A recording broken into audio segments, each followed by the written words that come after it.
क्षमा माते, क्षमा, क्षमा माते,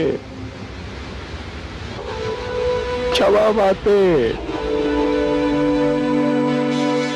क्षमा।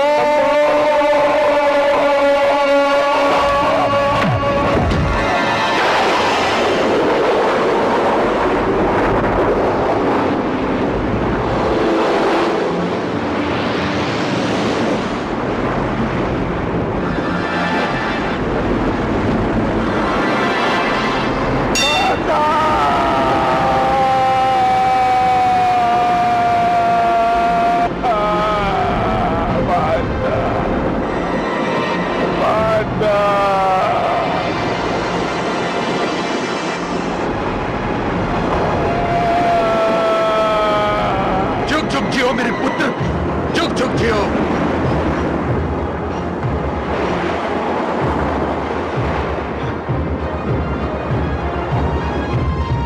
जुग जुग जियो मेरे पुत्र, जुग जुग जियो, जुग जुग जियो पुत्र। मुझे तुम पर गर्व है पुत्र, तुमने आज्ञाकारिता का इतिहास रचा है। मैं बहुत प्रसन्न हूं, अत्यंत प्रसन्न हूं। इस आज्ञाकारिता के पुरस्कार के रूप में आज तुम मुझसे कुछ भी मांग सकते हो, कुछ भी मांग लो पुत्र, जो चाहे मांग लो। मैं आज तुम्हें हर वो वस्तु दूंगा जिसका देना मेरे वश में है। मांग लो पुत्र, मांग लो।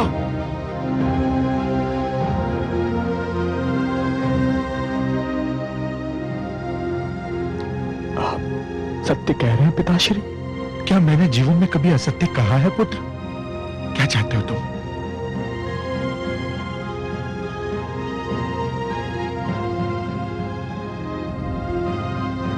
अपनी प्रिय माता का जीवित शरीर।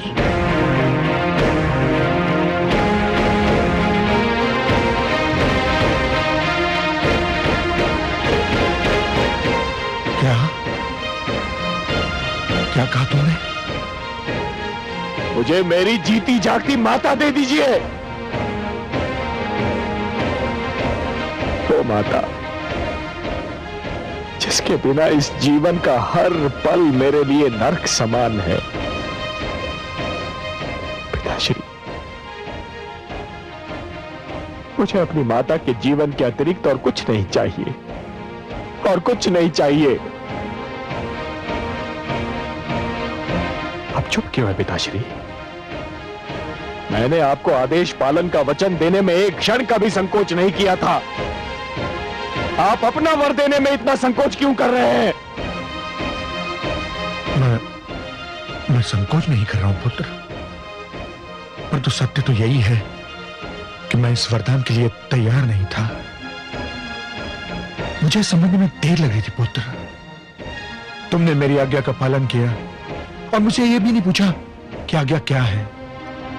तो फिर मुझे भी यह पूछने का अधिकार नहीं था कि वर का वचन देने से पहले ये पूछ सकता कि तुम क्या मांगोगे। मैं वचनबद्ध हो चुका हूं पुत्र, और तुम्हें तुम्हारे पुरस्कार से वंचित नहीं करूंगा, नहीं करूंगा।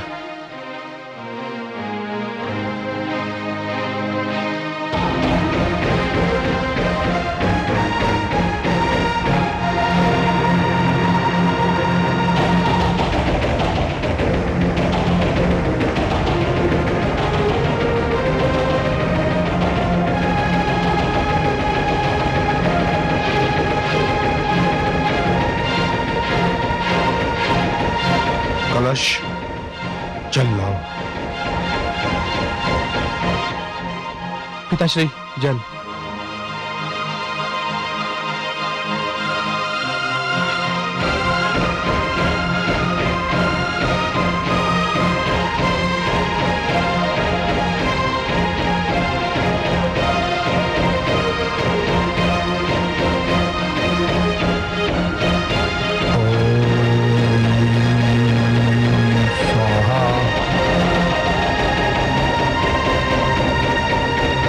ओम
माते।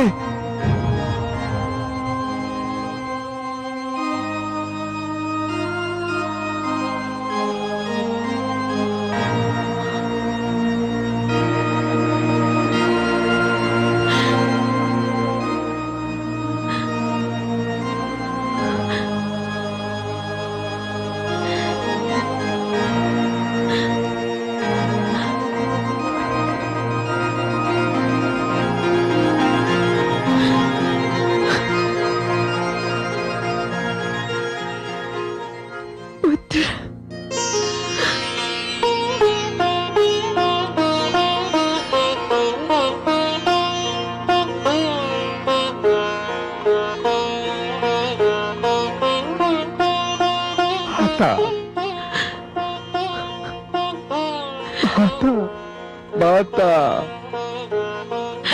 माता, पुत्र, मेरा माता, पुत्र,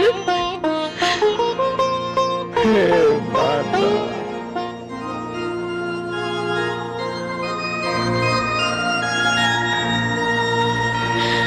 माता,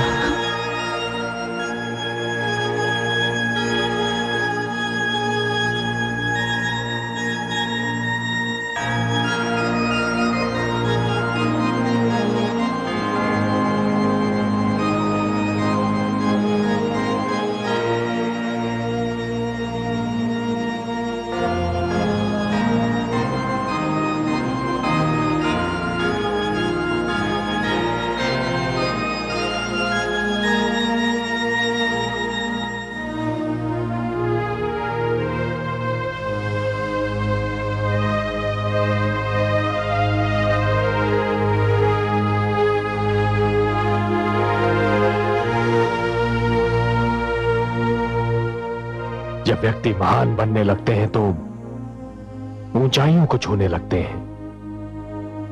सारी सांसारिक बातें उसके लिए छोटी हो जाती हैं, उनका कोई महत्व नहीं रहता। ऋषि जमदग्नि तो महानता के शिखर पर पहुंच गए थे, तो आपसे यह कार्य कैसे हुआ पिताश्री?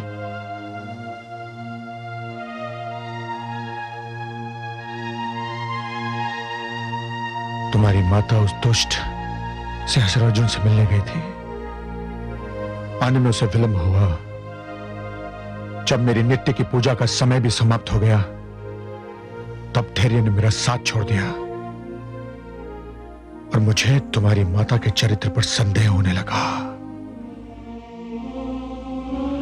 जब आप जैसे गुरु, आचार्य और शास्त्रज्ञ अपनी पत्नी के चरित्र पर केवल इसलिए संदेह करने लगे कि वो केवल कुछ समय के लिए आपकी दृष्टि से ओझल हो गई थी, तो फिर साधारण पति पत्नी के बीच परस्पर सम्मान और विश्वास कभी प्रस्थापित नहीं हो पाएगा पिताश्री।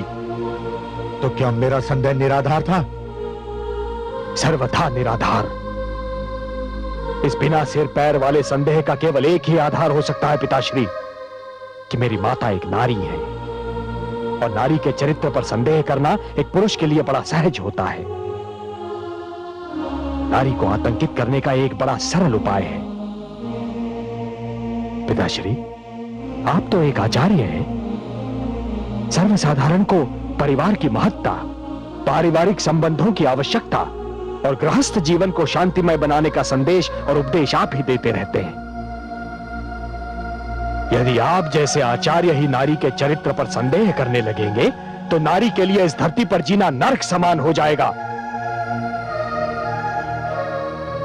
किंतु पुत्र, आज मुझे बोलने दीजिए पिताश्री, आज मुझे बोलने दीजिए, क्योंकि अनजाने में ही सही, परंतु जो दुर्भाग्यपूर्ण घटना घटी है, उस घटना का मैं भी एक भागीदार हूं। नहीं पुत्र, इसमें तुम्हारा कोई दोष नहीं है। तुमने तो केवल आज्ञाकारिता का धर्म निभाया। आज्ञाकारिता हो या अपने पिता की आज्ञा का पालन करने का धर्म, फिर भी पिताश्री, किसी भी पुत्र को यह अधिकार कभी नहीं मिलना चाहिए कि वो अपने पिता की आज्ञा का पालन करने के लिए अपनी माता पर ही हाथ उठाए। मैंने आपका आदेश जाने बिना आपको वचन देने की भारी भूल की है। संदेह ने मेरी आंखों पर पट्टी बांधी थी पुत्र।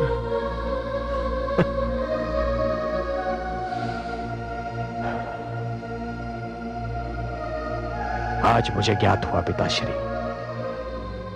कि वो चाहे कोई महात्मा हो या एक सर्वसाधारण व्यक्ति, परंतु जहां बात एक नारी की आती है वो केवल एक पुरुष होता है, केवल एक पुरुष जो एक नारी को अपने से छोटा, अपने से अधम और अपने से निम्न श्रेणी का मानता है।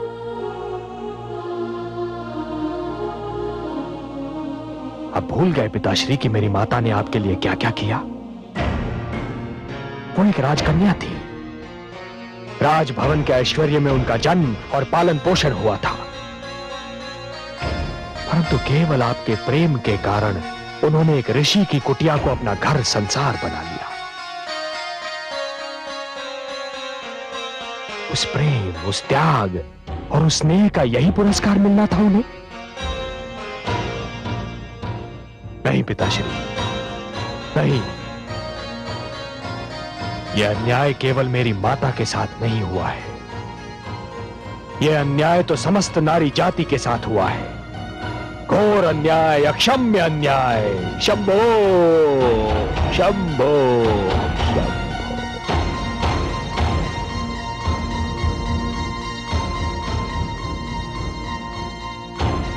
पुत्र, मुझे आभास हो रहा है कि मैंने अनावश्यक शीघ्रता से कार्य लिया। मुझे क्षमा कर दो पुत्र, मुझे क्षमा कर दो। क्षमा तो अब केवल माताश्री कर सकती हैं, आपको भी और मुझे भी।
आज जो कुछ भी हुआ उसे भूलने और भुलाने के लिए क्षमा का शब्द बहुत छोटा, बहुत दुर्बल साधन है देवी।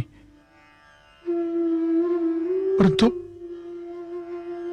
परंतु अपने किए पर पश्चाताप प्रकट करने के लिए मुझे कोई और शब्द, कोई और साधन उपलब्ध भी नहीं।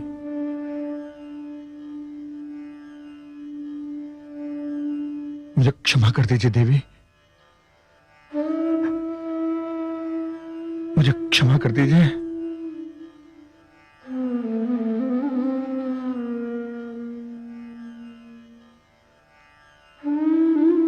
क्षमा करने के अतिरिक्त मेरे समक्ष और कोई उपाय भी तो नहीं है स्वामी, किंतु एक भय सा लग रहा है, एक चिंता मेरा पीछा नहीं छोड़ रही स्वामी। क्या? जिस दुर्भाग्यपूर्ण परंपरा की नींव आज पड़ गई है, कहीं आने वाले युगों में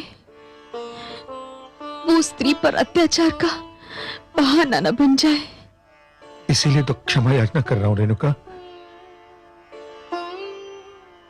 आपकी क्षमा का स्मरण तो केवल उनको रहेगा स्वामी जिनके पास बुद्धि होगी, विवेक होगा और जो शिक्षित होंगे। किंतु जिनके पास ये सारे गुण नहीं होंगे स्वामी, उन्हें तो यही स्मरण रहेगा कि पत्नी के चरित्र पर भी संदेह किया जा सकता है और संदेह के कारण उसे दंड भी दिया जा सकता है।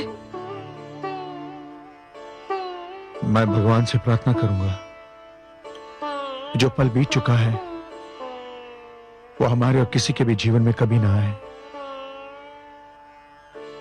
जो भूल हो चुकी है वो भूल और कोई कभी ना दोहराए। इस प्रार्थना और आपसे क्षमा मांगने के अतिरिक्त मैं और कुछ कर भी नहीं सकता। आप क्या सोच रही हैं?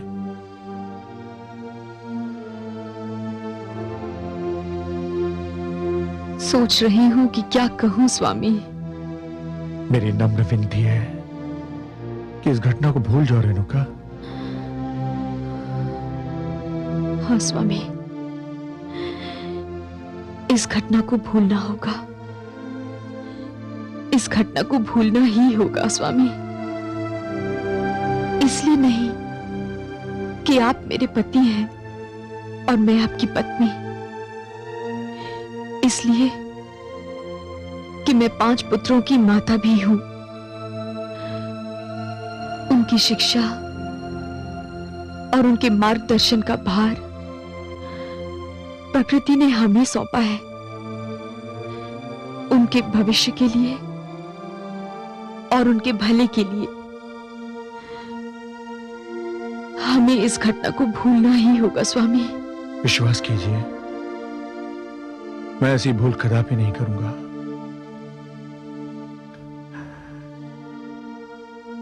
देवी जैसी पत्नी के चरित्र पर संदेह करने का अपराध का दंड मुझे मिल चुका है और मुझे मिलता ही रहेगा।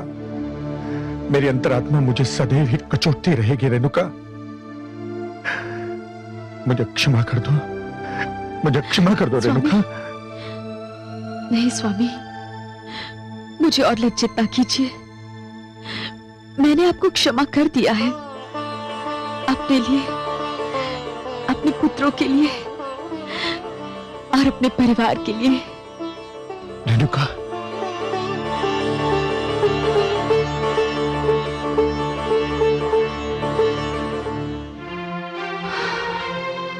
ये क्या हुआ कमल नयन?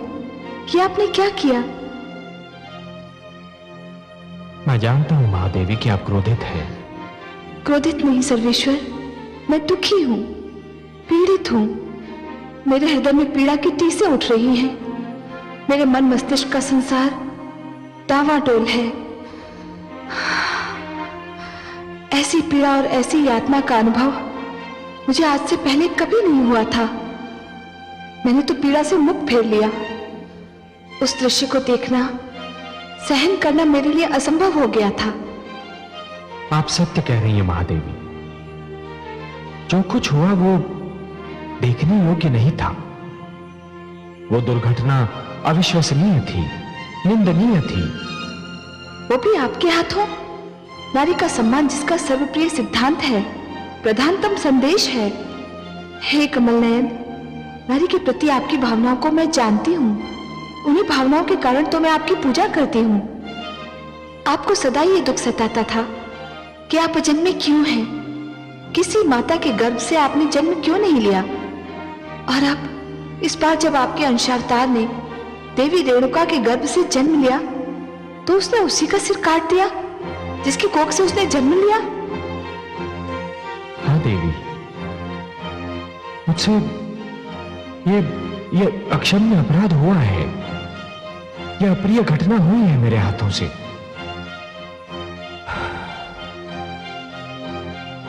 और यदि माता रेणुका को दोबारा जीवन नहीं मिलता तो कदाचित ये दुष्कर्म मेरी अंतरात्मा का पीछा कभी नहीं छोड़ता।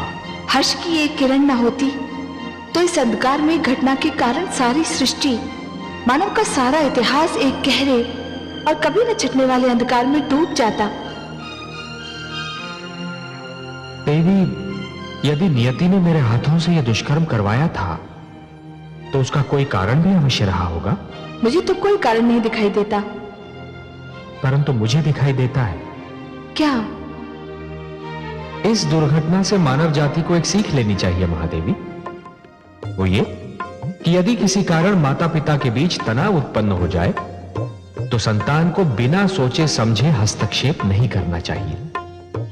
तनाव की वास्तविकता को जाने बिना किसी एक का पक्ष कदापि नहीं लेना चाहिए, क्योंकि यदि पितृ देवो भव सत्य है तो मातृ देवो भव उतना ही महान और उससे भी अधिक प्रबल सत्य है।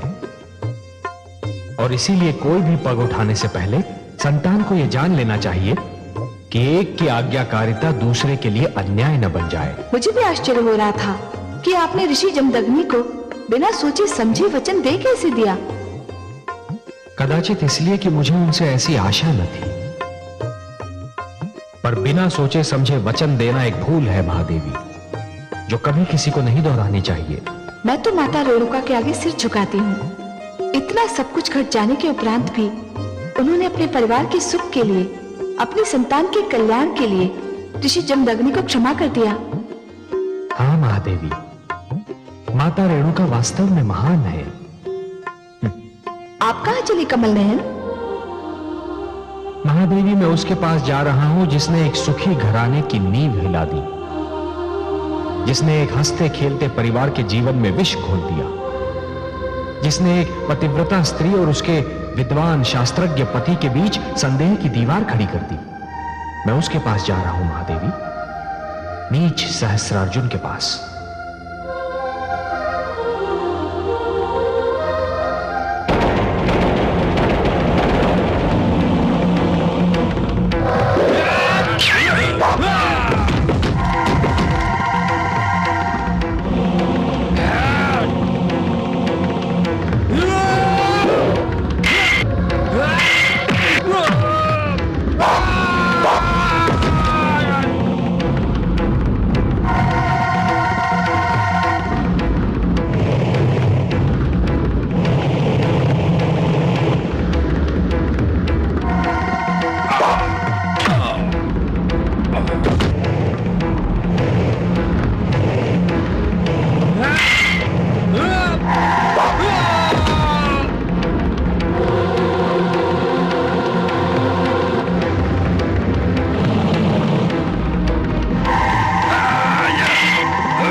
सहस्रार्जुन,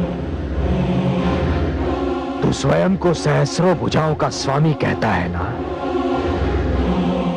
आज मैंने तेरी 998 भुजाएं काटकर फेंक दी हैं। अब अपनी रक्षा के लिए तेरे पास केवल 2 भुजाएं बची हैं। कौन हो तुम?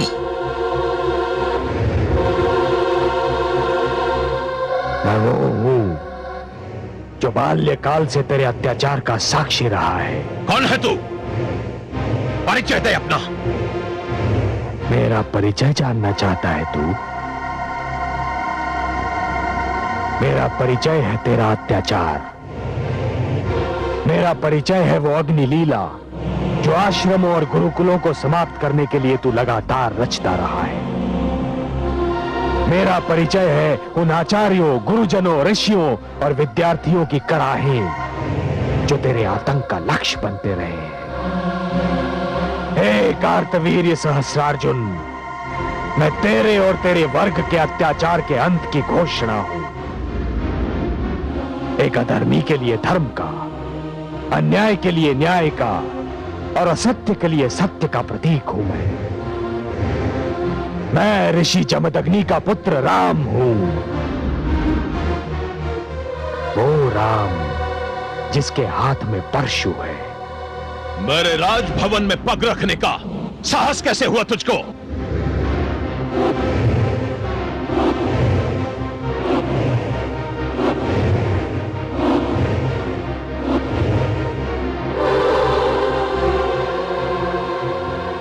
मैं तुझे ललकार कर जगाने और जगा कर मारने आया हूं सहस्रार्जुन। कौन तू? मुझे मारेगा?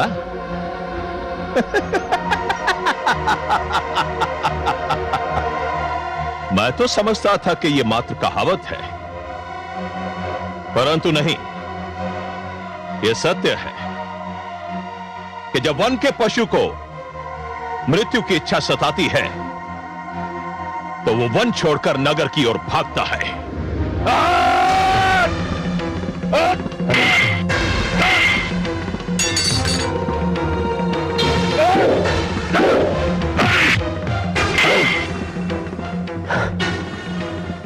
तुमने अपने शस्त्रों की परीक्षा कर ली, अब बारी मेरे परशु की है। जंबो! नहीं, रुक जाओ। मैं नहीं जानती कि तुम कौन हो वत्स, परंतु मेरे पति को क्षमा कर दो।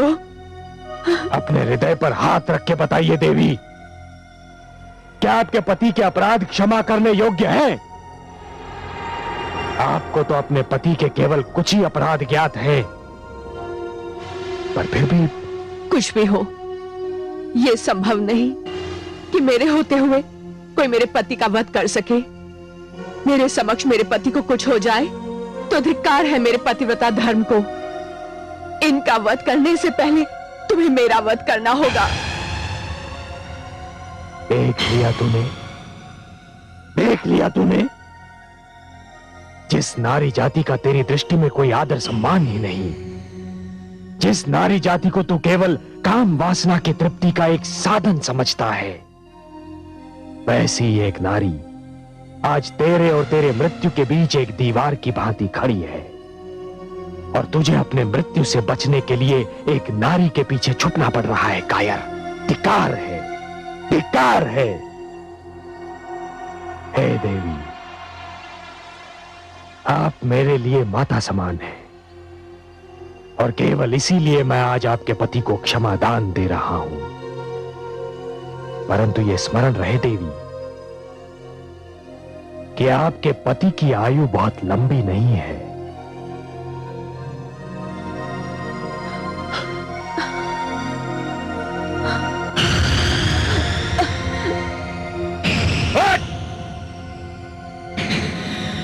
मूर्ख, तूने मुझे नहीं अपनी मृत्यु को जीवित छोड़ दिया है और तू जीवन भर अपनी इस भूल के लिए हाथ मलता रहेगा। मैं पल्ले बन के टूटूंगा तेरे सारे वंश पर किसी को मुझसे क्षमादान नहीं मिलेगा, बिल्कुल नहीं मिलेगा।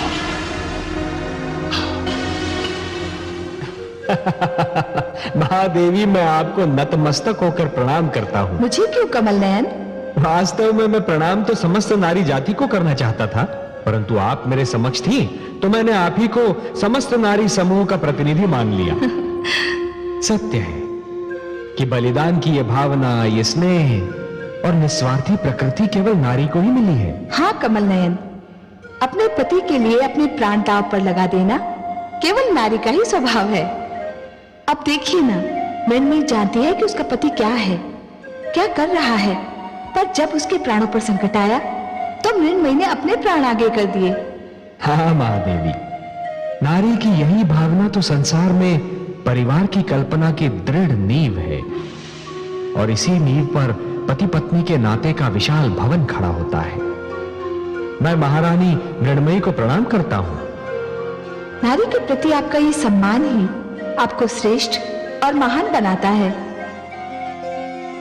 रेणुका, इसका अर्थ तो यही हुआ ना कि कोई भी कार्य करना। आचार्य ऋषि वशिष्ठ आपसे भेंट करने आए हैं।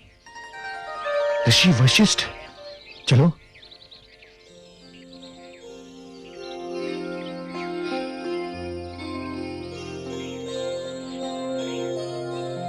स्वागतम स्वागतम ऋषिवर, स्वागतम। प्रणाम ऋषिवर। बड़ी कृपा की आपने पधारकर। बहुत समय से आपसे भेंट करने को मन कर रहा था, परंतु अपनी व्यस्तताओं से अवकाश ही नहीं मिल पा रहा था। ये देवी कौन है? मैंने उसे नहीं पहचाना। यह आपके प्रेम मित्र आचार्य प्रिव्रत की पुत्री अनामिका है। अपने पिता के साथ आपके आश्रम में ही तो रहा करती थी। अरे सौभाग्यवती भव। आयुष्मती भव। ये तो बड़ी गुड़िया सी हुआ करती थी, इतनी बड़ी हो गई। आप पर जो कठिन समय बीत रहा है ऋषिवर, उससे मैं भली भांति परिचित हूं। हर्ष यह है कि इन कठिन परिस्थितियों में भी आपके धैर्य के पांव नहीं लड़खड़ाए, अन्यथा उस दुष्ट सहस्रार्जुन ने तो अत्याचार की हर सीमा पार कर दी है। अत्याचार तो अत्याचार है ऋषिवर, पड़ता है तो मिट भी जाता है। धैर्य अपार सागर की भांति है, जिसका कोई छोर नहीं होता। आपको हमारा ध्यान रहा, इसके लिए मैं आपका आभारी हूं। ऋषिवर, मैं आपके लिए एक उपहार लेकर आया हूं। आशा है आप इसे स्वीकार करेंगे। आए दिन आपके इस आश्रम में अग्निकांड होते रहते हैं। उसमें या तो आपके पशु भस्म हो जाते हैं या घबराकर भाग जाते हैं। इन परिस्थितियों में आपके परिवार और आपके विद्यार्थी समूह का भरण पोषण एक समस्या है। मैं इसी समस्या का समाधान लेकर आया हूं। यह गाय सुशीला। सुशीला? मैंने इस गौ का यही नाम रखा है। अपने नाम ही की भांति सुंदर है। सुंदर तो यह है ही ऋषिवर, परंतु संभवतः आप ये सोच रहे होंगे कि अकेली गौ आप सबका भरण पोषण किस प्रकार करेगी। नहीं ऋषिवर, आपने कामधेनु का नाम तो सुना ही होगा। कामधेनु को तो समस्त संसार जानता है ऋषिवर। ये वो गौ है जो सबका मनोरथ पूरा करती है। इससे धन धान जो कुछ भी मांगो सब मिलता है। यह सुशीला कामधेनु की ही संतान है और इसमें कामधेनु के सभी गुण हैं। ये आपके परिवार और आपके शिष्यगण सबका भरण पोषण करने के लिए पर्याप्त है। मेरे पास शब्द नहीं है आपका आभार प्रकट करने के लिए ऋषि वशिष्ठ। इसकी आवश्यकता नहीं है ऋषिवर। अनामिका को मैं अपने साथ इसलिए लेकर आया हूं कि सुशीला इसके बिना एक क्षण भी नहीं रह सकती। यहां तक कि इसके अतिरिक्त वो किसी चारा भी नहीं लेती। पुत्री अनामिका, तुम्हारा और सुशीला का मेरे आश्रम में स्वागत है। ऋषिवर, वत्स राम कहां है? राम, पुत्र राम, पुत्र राम, देखो कौन आया है।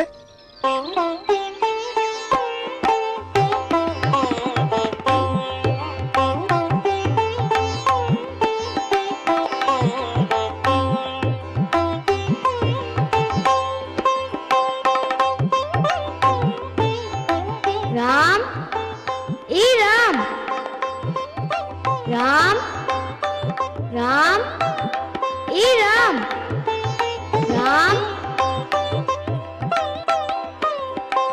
राम, ए राम,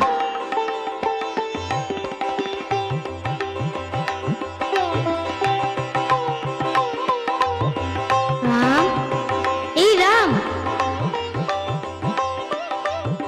हटो सामने से। नहीं हटती।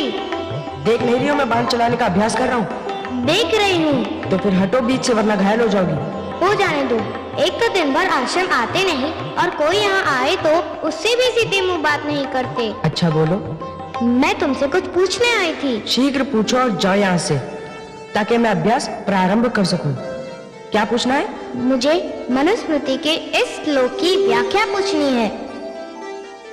वजेतम मधु मांसम जगंदम माल्यम रसायनम स्त्रियम जो कामम क्रोधम नर्तनम गीतवादनम। पिताश्री से पूछो जाकर, मेरे पास समय नहीं है। मुझे इस समय सहस्रार्जुन के अत्याचार के अतिरिक्त किसी वस्तु का स्मरण नहीं है और मैं उसी अत्याचार का उत्तर ढूंढ रहा हूँ। किसी और व्याख्या के विषय में न मैं कुछ जानता हूँ न मैं जानना चाहता हूँ। परिहास समाप्त करो और चली जाओ यहाँ से।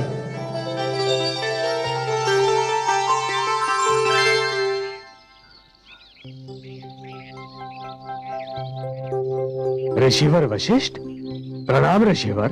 यशस्वी भव। प्रणाम देवी। पुत्र, तुमने इन्हें नहीं पहचाना? पिताश्री, कुछ कुछ ध्यान तो आ रहा है, परंतु ये मेरे मित्र प्रियव्रत की पुत्री अनामिका है। छोटी सी थी तब यहां थी। ओह, ये वही छोटी सी कन्या है जिसका मुख एक क्षण के लिए भी बंद नहीं हुआ करता था। पिताश्री, अब ये इतनी बड़ी और इतनी गंभीर हो गई है, इसे पहचानना तो संभव ही नहीं। क्या मैं इतनी बदल गई हूँ कि पहचानी भी ना जा सकूं? हाँ, यदि पिताश्री नहीं बताते तो पहचानना असंभव था। किंतु मैं तो तुम्हें देखते ही पहचान गई। वो इसलिए कि मैं तो तनिक भी नहीं बदला। जैसा बाल्यकाल में था वैसा ही हूँ। ऋषिवर, मुझे आज्ञा दें। पुत्री अनामिका, सुशीला और उसके बछड़े को तुम्हारे संरक्षण में छोड़कर जा रहा हूं। उनका ध्यान रखना। प्रणाम। प्रणाम ऋषिवर।